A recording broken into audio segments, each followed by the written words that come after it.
आणि यानंतरची बातमी आहे एसटी कर्मचाऱ्यांच्या आंदोलनासंदर्भातली। एसटीचे कर्मचारी उद्यापासून आंदोलन करणार आहेत। शासकीय कर्मचाऱ्यांप्रमाणे वेतन देण्याच्या मागणीसाठी एसटी कर्मचाऱ्यांनी आंदोलन पुकारलेलं आहे। महाराष्ट्र एसटी कामगार संयुक्त कृती समितीकडून आंदोलनाचा इशारा दिला गेलाय आणि आंदोलन तीव्र झाल्यास ऐन सणासुदीत कर्मचारी पुन्हा एकदा संपावर जाण्याच्या तयारीत असल्यानं लाल परीची चाकं उद्यापासून थांबण्याची शक्यता वर्तवली जाते।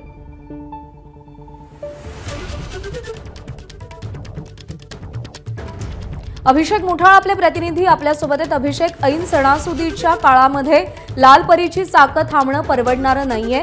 कोणत्या अशा मागण्या आहेत ज्या पूर्ण होण्यासाठी ही संपाची हाक दिली गेली? एकूण पाहिलं तर या अगोदर देखील या प्रकारचा इशारा जो आहे तो एसटी कर्मचारी संघटनांकडून देण्यात आलेला होता। यामध्ये जर पाहिलं तर एक कृती समिती बनवण्यात आलेली आणि या कृती समितीच्या आधारे हे संपूर्ण आंदोलन जे आहे ते छेडलं जात आहे। या समितीमध्ये अनेक एसटी कर्मचारी संघटना आपल्याला पाहायला मिळत आहेत। एकूणच प्रमुख मागणी जर का पाहिजे तर शासकीय कर्मचाऱ्यांप्रमाणे वेतन देण्यात यावं, सोबतच जे इतर मागण्या आहेत त्या देखील आपल्याला यामध्ये पाहायला मिळत आहेत।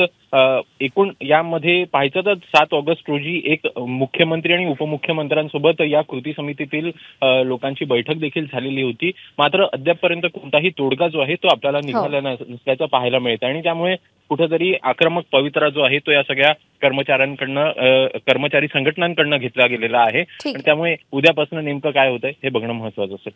तोडगा निघणं गरजेचं आहे, त्यामुळे नेमका काय निर्णय होतो हे पाहावं लागेल। अभिषेक, धन्यवाद दिलेल्या माहितीसाठी। एबीपी माझा, उघडा डोळे बघा नीट।